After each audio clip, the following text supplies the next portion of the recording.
Welcome to the new video of TechFM. ഇന്ന് നമ്മൾ discuss ചെയ്യുന്നത് IT വ്യവസായം ടോപ്പിക്കിനെ കുറിച്ചാണ്.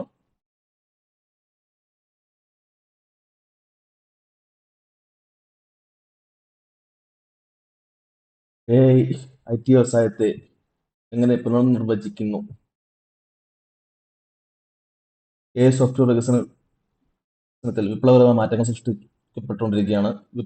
ഡെവലപ്പർമാരുടെ പ്രവർത്തന രീതി, ബിസിനസ് അവസരങ്ങൾ, ഉൽപ്പന്ന വികസനം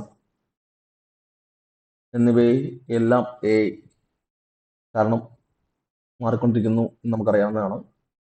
ഏതൊക്കെ മേഖലകളിലാണ് യുടെ ഇൻഫ്ലുവൻസ് ഉള്ളത് നമുക്ക് നോക്കാം. ഒന്ന്, ഡെവലപ്മെന്റ്, പുതിയ ബിസിനസ് അവസരങ്ങൾ, വേഗത്തിലുള്ള പ്രോട്ടോടൈപ്പിംഗ്,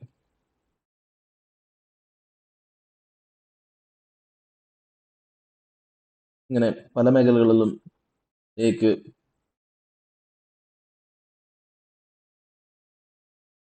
നമ്മളെ സഹായിക്കാൻ കഴിയും.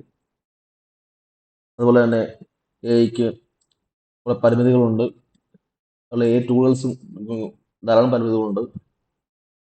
അത് എങ്ങനെ ബിഗിനേഴ്സിനെയും എക്സ്പേർട്സിനെയും എങ്ങനെ അഫക്റ്റ് ചെയ്യുന്നു എന്ന് നമ്മൾ ഈ ടോപ്പിക്കിൽ കവർ ചെയ്യുന്നതായിരിക്കും.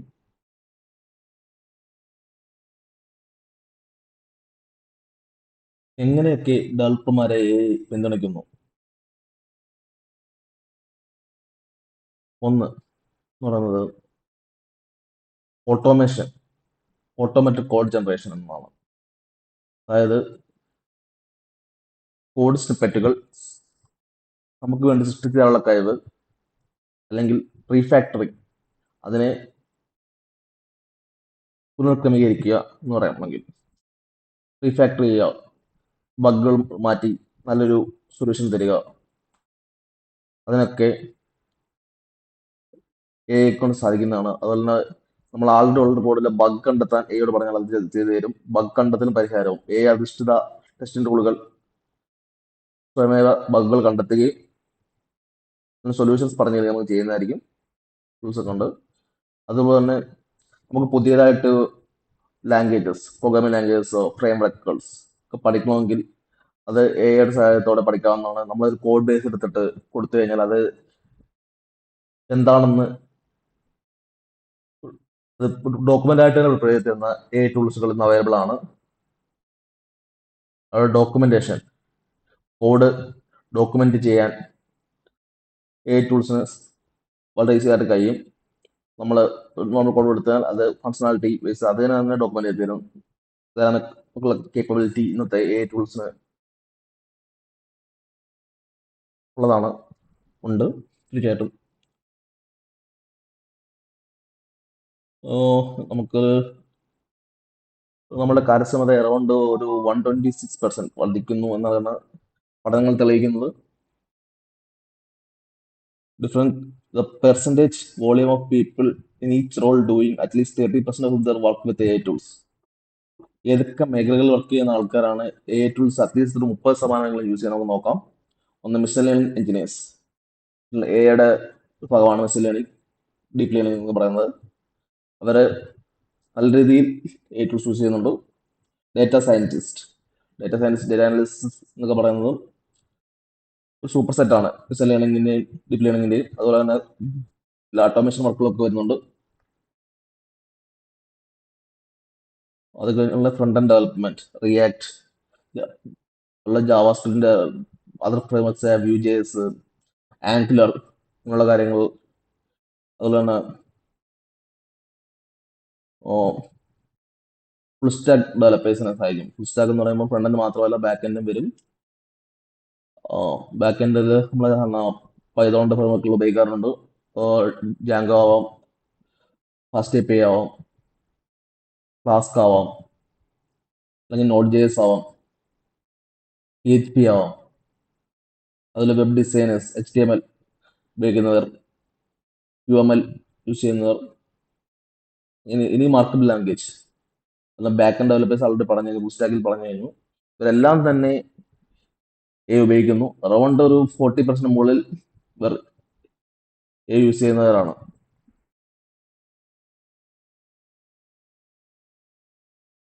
എയുടെ വരവോട് കൂടി ധാരാളം ബിസിനസ് അവസരങ്ങൾ ജനറേറ്റ് ചെയ്യുമെന്നതാണ് യാഥാർത്ഥ്യം. അതായത് എ കൊണ്ട് കുറെ അധികം സ്റ്റാർട്ടപ്പുകൾ ഇവിടെ നിലവിൽ വരും. അതായത് ശരിക്കും ബിസിനസ് വളർച്ചയിലേക്ക് പോകും എന്നതാണ് സത്യം.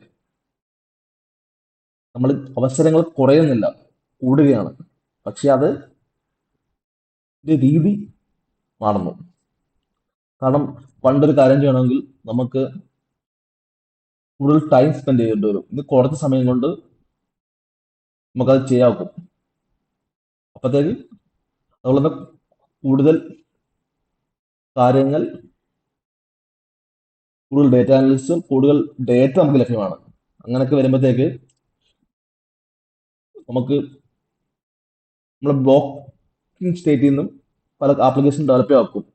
നമ്മളെ ടെക്നോളജി വളർന്നതോടൊപ്പം കൂടുതലായിട്ട് കാര്യങ്ങൾ ഉണ്ടാക്കിയെടുക്കാനും സാധിക്കുന്ന ഒരു ഒന്നാണ്. അതായത് കൂടുതലായിട്ടും ആരോഗ്യ മേഖല, മെഡിക്കൽ മേഖലയിലാണ് എ ഉപയോഗിച്ചുകൊണ്ട് രോഗനിർണയം നടത്താവും. അതായത് നമ്മൾ നോർമലി ഒരു രോഗം നിർണ്ണയിക്കണമെങ്കിൽ ഇത്ര ഈസി ഒരു കാര്യമല്ല. അത് ഡോക്ടർമാർക്ക് മാത്രമേ കഴിയുള്ളൂ അത് നേരിട്ടുള്ളി. പക്ഷെ ഇന്നത് നമ്മളെ റിപ്പോർട്ട് അനലൈസ് ചെയ്ത് ഒരു കമ്പ്യൂട്ടർ സിസ്റ്റത്തിന്, എഐക്ക് നമ്മുടെ പല റിസൾട്ടുകളും, എക്സ്റേ, സ്കാനിങ് ഇതൊക്കെ അനലൈസ് ചെയ്ത് നമ്മളെ രോഗം നിർണ്ണയിക്കാനുള്ള കേപ്പബിലിറ്റി ഉണ്ട്. അത് ഒരുപക്ഷെ ഡോക്ടർമാരെ തന്നെ റീപ്ലേസ് ചെയ്യാൻ രീതിയിൽ ഉള്ള ഏവുകൾ നിലവിലുണ്ട്. അതുപോലെ തന്നെ എയുടെ മറ്റൊരു മേഖലയാണ് വിദ്യാഭ്യാസത്തിൽ വ്യക്തിഗത പഠന അനുഭവങ്ങൾ. ഓരോരുത്തർക്കും അവരുടേതായ രീതിയിലുള്ള ലേണിംഗ് നൽകാൻ എ കൊണ്ട് സാധിക്കും. അത് ഇപ്പോഴത്തെ ട്രെയിനിങ് മെക്കാനിസംസ്, ഓരോരുത്തർ സ്കിൽ സെറ്റ് മനസ്സിലാക്കി അവർക്ക് വേണ്ട കാര്യങ്ങൾ പഠിപ്പിച്ചു കൊടുക്കണമെങ്കിൽ അതിനുള്ള സിസ്റ്റംസ് ജനറേറ്റ് ചെയ്യാൻ എ കഴിയും. ഒരാൾ സ്കിൽ സെറ്റ് മനസ്സിലാക്കി അയാൾക്ക് എന്തൊക്കെയാണ് ട്രെയിനിങ് കൊടുക്കേണ്ടതെന്ന് എ ക്രിസ്റ്റഡ് ആക്കും. അപ്പോൾ അങ്ങനെയുള്ള എ ഓറിയന്റഡ് കോഴ്സുകൾ മറ്റും പല കമ്പനികളും ഡെവലപ്പ് ചെയ്ത് കഴിഞ്ഞു. പലതും എ വേണ്ടി യൂസ് ചെയ്യുന്നുണ്ട്. അതുപോലെ സാമ്പത്തിക രംഗത്ത്, ബിസിനസ് മേഖലയിൽ ബുദ്ധിപരമായ ഉപദേശങ്ങൾ, സംവിധാനങ്ങൾ, അതായത് ഇൻസൈറ്റ് ജനറേറ്റ് ചെയ്യുക. അപ്പം ഒരു റീറ്റെയിൽ ബിസിനസ്സിൽ നമുക്ക് ഡേറ്റ കിട്ടിക്കഴിഞ്ഞാൽ ആ ഡേറ്റയിൽ ബിസിനസ് എങ്ങനെ നമുക്ക് ഇമ്പ്രൂവ് ചെയ്യാം. അതായത് സൂപ്പർ മാർക്കറ്റിലെ ഡേറ്റ കിട്ടിക്കഴിഞ്ഞാൽ നമുക്ക് ആ സൂപ്പർ മാർക്കറ്റിലെ ബിസിനസ് എങ്ങനെ ഇമ്പ്രൂവ് ചെയ്യാമെന്ന് ഡിമാൻഡ് ഫോർകാസ്റ്റിംഗ് പോലുള്ള കാര്യങ്ങൾ നിങ്ങൾ കേട്ടിട്ടുണ്ടായിരിക്കും. ഫോർകാസ്റ്റിംഗ് എന്ന് വെച്ചാൽ ട്രെൻഡ് അനാലിസിസ്, ഫോർകാസ്റ്റിംഗ് ഇതൊക്കെ എയുടെ ഭാഗമായിട്ട് വരുന്ന കാര്യങ്ങളാണ് ഫോർകാസ്റ്റിംഗ്. ഇന്നത്തെ കഴിഞ്ഞ ഒരു വർഷത്തെ സെയിൽസ് നമുക്ക് കിട്ടിക്കഴിഞ്ഞാൽ next 2 months what sales to be happen എന്ന്, എന്ത് സെയിൽ നടക്കും എന്ന് നമുക്ക് ഫോർകാസ്റ്റിംഗ് വഴി ചെയ്യാക്കും. ഫോർകാസ്റ്റിംഗ് എന്നുള്ള അൽഗോരിതംസ് ഒക്കെ ഉണ്ട്. അരിമെക്സ്, സെരിമെക്സ്, അരിമ പോലുള്ള അൽഗോരിതം വെച്ചിട്ട് ഫോർകാസ്റ്റിംഗ് ചെയ്യാവുന്നതാണ്. അവിടെ നമുക്ക് ഒരുപാട് അവസരങ്ങൾ, പുതിയ പുതിയ ആപ്ലിക്കേഷൻ ഡെവലപ്പ് ചെയ്യാൻ, പുതിയ പുതിയ ടെക്നോളജിക്കൽ വെച്ച് ബിസിനസ് ഇംപ്രൂവ് ചെയ്യാൻ സഹായിക്കും. ഇനി data analysis and business intelligence, ഉപഭോക്തൃ സ്വഭാവ വിശകലനം, അതുപോലെ തന്നെ ഒരു കസ്റ്റമർ സ്റ്റഡി നടത്താൻ നമ്മൾ സഹായിക്കും. കസ്റ്റമർ ബിഹേവിയേഴ്സ് ഐഡന്റിഫൈ ചെയ്യുക, അതിനനുസരിച്ച് നമ്മൾ മാർക്കറ്റിംഗ് തന്ത്രങ്ങൾ മെനയുക. പ്രഡിക്റ്റീവ് അനാലിസിസ്, പ്രവചനങ്ങൾ, നമുക്ക് വെതർ പ്രൊഡിക്ഷൻ കണക്ക് നമ്മളെ ബിസിനസ്സിലെ കാര്യങ്ങളും അതിലും പലതും പ്രഡിക്റ്റ് ചെയ്യാക്കും. ഇപ്പം നോർമലി നമ്മൾ ലാസ്റ്റ് ഒരു ഫെസ്റ്റീവ് സീസണിൽ ഓണത്തിന് ഇത്ര ഉൽപ്പന്നങ്ങൾ വിറ്റിട്ടുണ്ടെങ്കിൽ ഈ വർഷവും അത്രത്തോളം വിൽക്കാൻ സാധ്യതയുണ്ട് നമുക്ക് പ്രഡിക്റ്റ് ചെയ്യാകും. സീസണാലിറ്റി ഉള്ള കാര്യങ്ങളൊക്കെ ഫോർകാസ്റ്റിംഗ് വരുന്നുണ്ട്. അതുപോലെ തന്നെ ബിസിനസ് പ്രോസസ് ഓട്ടോമേഷൻസ്, അതിൽ കൂടുതലും ചാറ്റ് ബോട്ടുകൾ നമുക്ക് ഓരോ ബിസിനസ്സിനും വേണ്ടി അവരുടേതായിട്ട് കസ്റ്റമർ സർവീസ് പോർട്ടലുകൾ, ചാറ്റ് ബോട്ടുകളൊക്കെ ഉണ്ടാക്കാൻ പറ്റും. നമ്മളെ ആൻസർ വേണ്ട ആൻസറുകൾ ചാറ്റ്ബോട്ട് നമുക്ക് തരും. നമ്മളെ ഒരു വെബ്സൈറ്റ് കയറി നമുക്ക് എന്താ വേണ്ട കൊടുത്തു കഴിഞ്ഞാൽ അതോ ഒരു എൻഡ് പോയിന്റിൽ ഒരാളുടെ റെസ്പോണ്ടിന്റെ കാര്യമില്ല, എക്ക് തന്നെ അതിനുള്ള ആൻസർ കൊടുക്കാൻ കഴിയും. അങ്ങനെയുള്ള കാര്യങ്ങളൊക്കെ ഉണ്ടാക്കാൻ ഉള്ള എഞ്ചിനീയേഴ്സ് നമുക്ക് ആവശ്യമാണ്. അപ്പം കുറെ ജോലികൾ മാറും, പുതിയ കുറെ ജോലികൾ ജനറേറ്റ് ചെയ്യും.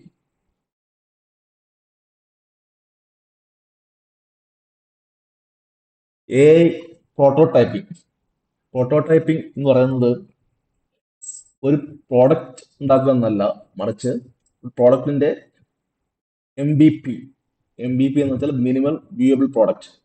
അതായത് അതിന്റെ ഒരു ഫീസിബിലിറ്റി സ്റ്റഡി.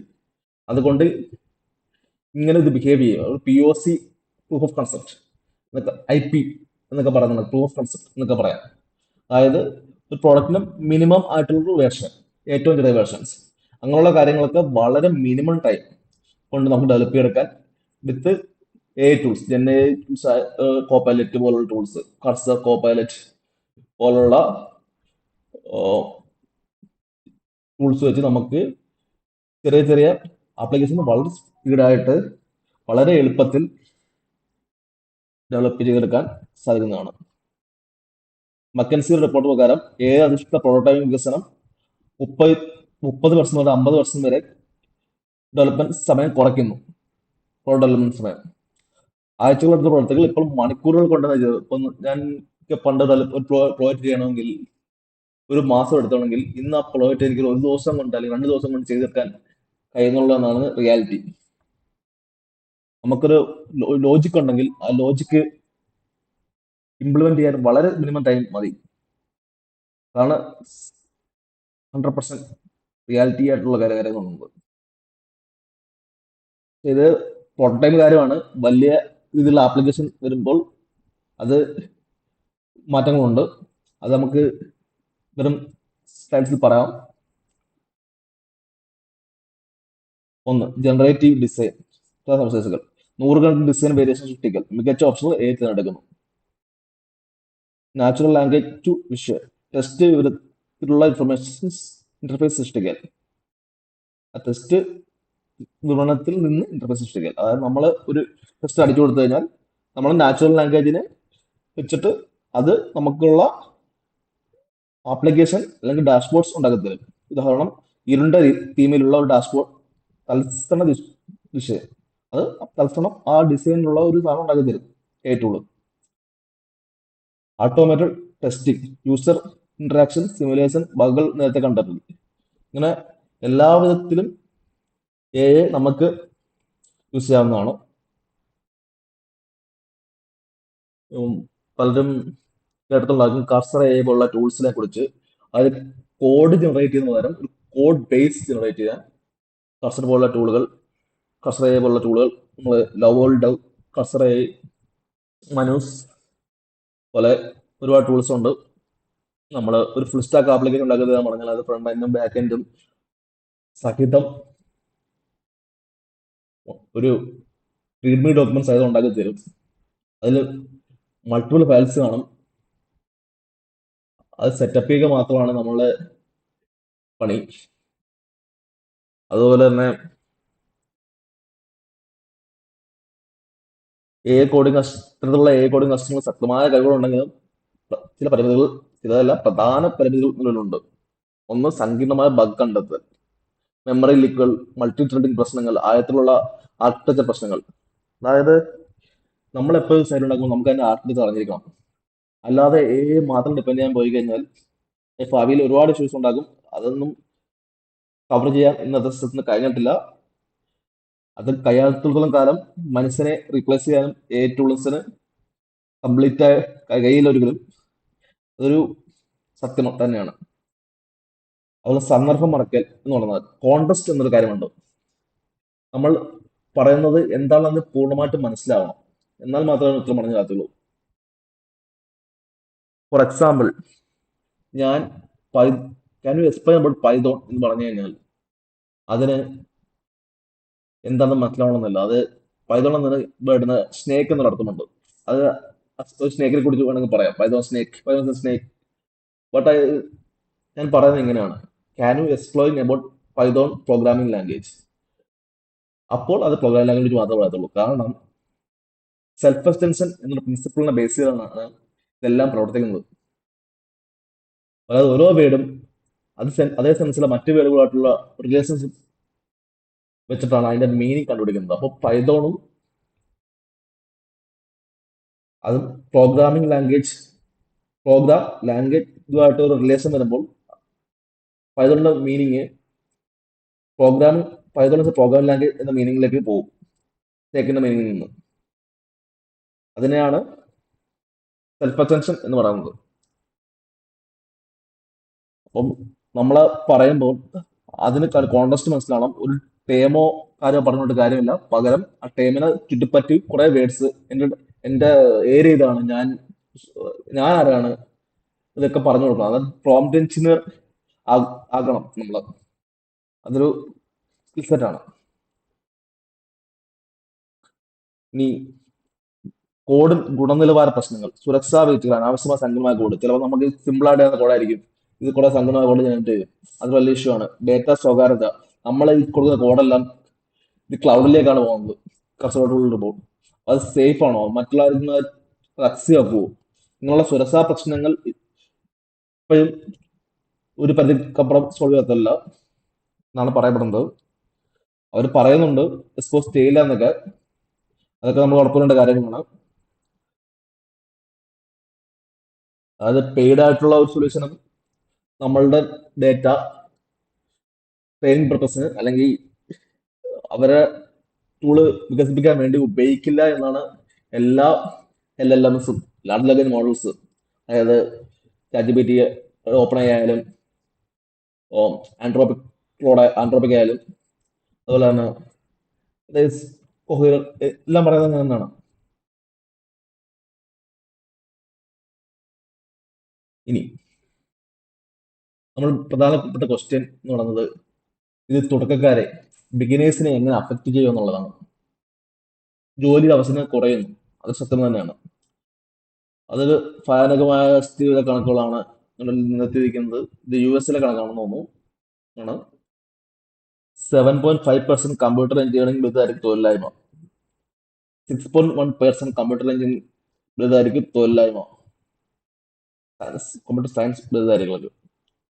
മൊത്തം US തൊഴിലില്ലായ്മ 4.3% ആകുമ്പോൾ അതിൽ കൂടുതലാണ് കമ്പ്യൂട്ടർ എഞ്ചിനീയറിംഗ് അല്ലെങ്കിൽ കമ്പ്യൂട്ടർ സയൻസ് പഠിച്ചവരുടെ തൊഴിലില്ലായ്മ. അതൊരു പ്രശ്നമാണ്. കമ്പനികളുടെ ചിന്താഗതികളുടെ വ്യത്യാസം ഒന്നാമത്തെ പ്രശ്നം. ഒരു $900 ശമ്പളത്തിൽ ജൂനിയർ ഡെവലപ്പ് നിയമിക്കണോ അതോ $10 കൊടുത്ത് ജിറ്റി കോപ്പൈലറ്റ് വാങ്ങണോ എന്നൊരു ക്വസ്റ്റ്യൻ സ്വാഭാവികമായിട്ടും കമ്പനികൾ തീർക്കുന്നുണ്ടാവുകയും. കാരണം കോപ്പൈലറ്റിനെ കൊണ്ട് അത് ചെയ്യാൻ ഒക്കുമെങ്കിൽ ഇത്രയും ശമ്പളം കൊടുത്ത് ഒരാളെ എടുക്കേണ്ട കാര്യമുണ്ടോ? ഉള്ളവരെ കൊണ്ട് തന്നെ കുറച്ച് ശമ്പളം കൂടി കൊടുത്തു കഴിഞ്ഞാൽ അവർ ചെയ്തിട്ടില്ലേ? അങ്ങനെ ചിന്തിച്ചുകൂടെ? അതുപോലെ തന്നെ അതിനു വേണ്ടി സ്കിൽ സെറ്റ് അവർക്ക് വേണോ? പ്രധാന വെല്ലുവിളികളിൽ നിന്ന് അടിസ്ഥാന കോഡിംഗ് ജോലികൾ AI ഏറ്റെടുക്കുന്നു. AI കോഡ് വാലിഡേറ്റ് ചെയ്യാൻ അനുഭവമൊന്നും തന്നെ ഇവർക്ക് ഉണ്ടാവുന്നില്ല. അതുപോലെ AI കോഡിലെ സുരക്ഷാ പ്രശ്നങ്ങൾ കണ്ടെത്താനുള്ള സ്കിൽ സെറ്റ് ഇല്ല. ഇതൊക്കെ ബിഗിനേഴ്സിനെ ബാധിക്കും. അവർ സ്വയം ഒരു സ്കിൽ സെറ്റ് വളർത്തിയില്ലെങ്കിൽ ഭാവിയിൽ അവർക്ക് ഒരു പരിധിക്കപ്പുറം ശമ്പളം കിട്ടുകയോ ഒരു പരിധിക്കപ്പുറം ഡെവലപ്പ് ആവാനോ ഒരു അവിടെ ജോലി സ്ഥിരമായി നിൽക്കാനോ പോലും കഴിഞ്ഞേക്ക് വരത്തില്ല. അതുകൊണ്ട് തന്നെ സ്വന്തം സ്കിൽ സെറ്റ് ഡെവലപ്പ് ചെയ്യുന്നത് ഓരോ ബിഗിനേഴ്സിന്റെ ഉത്തരവാദിത്തമാണ്. അവർ മാത്രം ഡിപ്പെൻഡ് ചെയ്യരുത്. നമ്മൾ ഓരോരുത്തരും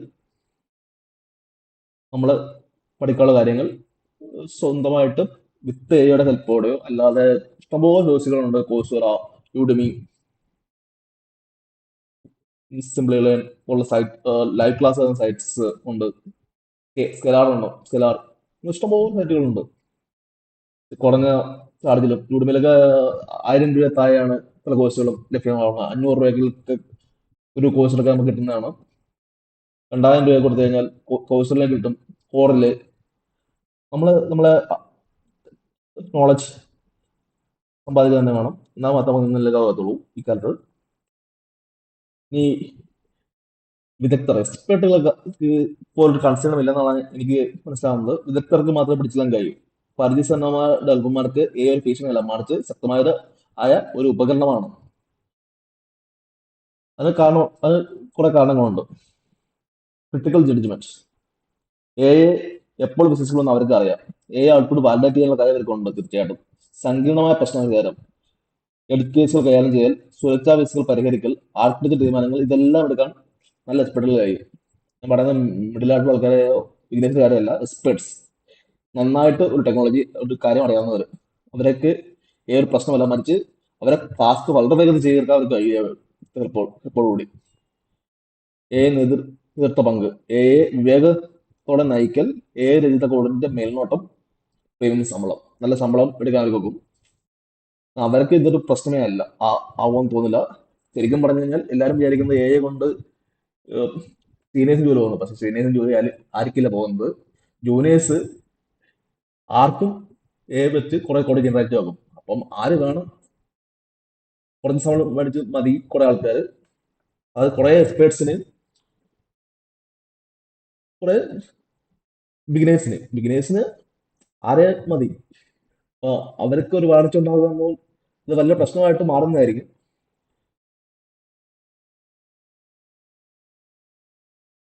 വിദഗ്ധരുടെ പുതിയ പങ്കെന്ന് വെച്ചാൽ വെറും കോഡിങ്ങിൽ നിന്ന് മേൽനോട്ടത്തിൽ തന്ത്രപരമായ തീരുമാനങ്ങൾ എടുക്കുക. അപ്പോൾ ഇതാണ് ശരിക്കുമുള്ള സത്യാവസ്ഥ. ഭാവിയിൽ ആവശ്യമായ പുതിയ നൈപുണ്യങ്ങൾ, അതായത് കഴിവുകൾ എന്തൊക്കെയാണ്? പ്രോഗ്രാം ഭാഷയിലുള്ള അറിവ് മാത്രം പോരാ, പുതിയ കഴിവുകൾ ആവശ്യമാണ്. തീർച്ചയായിട്ടും സോഫ്റ്റ്വെയറിന്റെ 3 യുഗങ്ങളെ കുറിച്ചാണ് പറയുന്നത്. ഫസ്റ്റ് യുഗത്തിൽ നമ്മൾ ചെയ്യുന്നത് നിങ്ങൾ എഴുതി, യു റോട്ട്, നമ്മൾ കോഡ് എഴുതി. പിന്നീട് സംഭവിച്ചത് സോഫ്റ്റ്വെയർ നിങ്ങളെ പരിശീലിപ്പിച്ചു, you trained it, you automate it എന്ന് പറയാൻ പറ്റും. ഓട്ടോമാറ്റിക് സിസ്റ്റങ്ങൾ ഉണ്ടാക്കി, നമ്മൾ ഫ്രെയിംവർക്കുകൾ നമുക്ക് വേണ്ടി സപ്പോർട്ട് ചെയ്തു. ഇനി നമ്മൾ ചോദിക്കുന്നു, അതായത് നമ്മൾ കോഡ് തരാൻ പറയും, കോഡ് ചെയ്ത് തരും അവര്. ആ കോഡ് ഉപയോഗിച്ച് നമ്മൾ വർക്ക് ചെയ്യുന്നു. ഇന്റഗ്രേറ്റ്, നമ്മൾ മെയിൻ പറഞ്ഞ ഇന്റഗ്രേഷൻ ആണ്. ഇനി വർക്ക് ഈസി ആയിരിക്കില്ല, ടഫ് തന്നെയായിരിക്കും. നമ്മൾ ഇന്റഗ്രേഷൻ അല്ലെങ്കിൽ അങ്ങനെയുള്ള കാര്യങ്ങൾ അറിയുന്നവർക്ക് മാത്രമേ നല്ല ശമ്പളത്തോട് ജീവിക്കാകത്തുള്ളൂ. ബാക്കിയുള്ളവരുടെ കാര്യം അവർ തന്നെ ചെയ്യേണ്ടിയിരിക്കുന്നു. അവർ സ്കിൽ സെറ്റ് ഡെവലപ്പ് ചെയ്യാൻ മാത്രമേ ജീവിക്കാകത്തുള്ളൂ. പ്രധാന നൈപുണ്യങ്ങൾ. ക്രിട്ടിക്കൽ തിങ്കിങ്, നിർദ്ദേശങ്ങൾ വിലയിരുത്തൽ, ബിസിനസ് പ്രശ്നങ്ങൾ വിശകലനം. അതായത് ഏതാണ് കാര്യങ്ങൾ സത്യമാണോ നമ്മൾ വിലയിരുത്തണം. നമ്മൾ ബിസിനസ്പരമായ പ്രശ്നങ്ങൾ വിശകലനം ചെയ്യാൻ നിങ്ങളുള്ള കഴിവുകൾ നമുക്ക് ഉണ്ടെങ്കിൽ മാത്രമേ ഇത് നിലനിൽക്കാകത്തുള്ളൂ. സിസ്റ്റം ആർക്കിടെക്ചർ, വർക്ക്ഷോപ്പുകൾ രൂപകൽപ്പന ചെയ്യൽ, സേവനങ്ങൾ സംയോജിപ്പിക്കൽ, ബിസിനസ് സ്ട്രാറ്റജി ഡിഫൈൻ ചെയ്യൽ, ഇങ്ങനെ ഉള്ള പുതിയ പുതിയ കാര്യങ്ങളിലേക്ക്, വളരെ അഡ്വാൻസ് കാര്യങ്ങളിലേക്ക് നമ്മൾ പോകേണ്ടിയിരിക്കുന്നു. നമുക്ക് മനുഷ്യബുദ്ധി പ്ലസ് കഴിവ് സ്വന്തം ഭാവി എന്നാണ് ഇതിന്റെ കൺക്ലൂഷൻ. ഡെവലപ്പർമാരെ മാറ്റി സ്ഥാപിക്കുന്നില്ല, മറിച്ച് അവരുടെ പ്രവർത്തന രീതി പരിവർത്തനം ചെയ്യുന്നു. അതായത് പ്രവർത്തിക്കാനുള്ള ഒരു ഓറിയന്റേഷൻ, പുതിയൊരു ഓറിയന്റേഷനിലേക്ക് പോകണം നമ്മൾ. തുടക്കക്കാരൻ ചെയ്യാന്ന് വെച്ചാൽ പുതിയ നൈപുണ്യങ്ങൾ നേടുക, സഹായിയായി ഉപയോഗിക്കാൻ പഠിക്കുക, പ്രോംപ്റ്റ് എഞ്ചിനീയറിംഗ് പഠിച്ച് വൃത്തിയായിട്ട് കോഡ് ചെയ്യുക. അത് നമ്മൾ ഇതിന്റെ കോഡ് നമ്മൾ മനസ്സിലാക്കി ചെയ്യുക. ക്രിട്ടിക്കൽ തിങ്കിങ് വികസിപ്പിക്കുക. വിദഗ്ധർക്ക് നേതൃത്വ പങ്ക് സ്വീകരിക്കുക. തന്ത്രപരമായ തീരുമാനങ്ങളിൽ ശ്രദ്ധിക്കുക, തുടർച്ചയായി പഠിക്കുക. എല്ലാവർക്കും ചെയ്യേണ്ട കാര്യം വെച്ചാൽ ഒരു ഉപകരണമാണ്, എങ്ങനെ ഉപയോഗിക്കുന്നു എന്നതിനാണ് വിജയം. അനന്തമായ കൊണ്ട് നമ്മൾ എന്ത് ടെക്നോളജി അതിന് പ്രോപ്പറായിട്ട് യൂസ് ചെയ്താൽ അത് വിജയിക്കാം. മനസ്സിന്റെ ബുദ്ധിയും കഴിവും ഒരുമിപ്പിക്കുമ്പോൾ IT വ്യവസായങ്ങൾ ഭാവി അനന്തമായ സാധ്യതകളാണ് നിൽക്കുന്നത്. ഒരുപാട് പുതിയ സ്റ്റാർട്ടപ്സും പുതിയ ഐഡിയാസും പുതിയ കാര്യങ്ങളും ഏഴോട് വരും. നമുക്ക് ഒരുപാട് ഡേറ്റ ഉള്ളതാണ്. ആ ഡേറ്റ ഉപയോഗിച്ച് നമുക്ക് ഒരുപാട് ആപ്ലിക്കേഷൻസ്, ഒരുപാട് മേഖലകൾ improvements outside IT, medical, retail, manufacturing, എല്ലായിടത്തും ഉപയോഗിച്ചിട്ട് ഒരുപാട് അത്ഭുതങ്ങൾ സാധ്യമാണ്. വീക്കെൻഡ്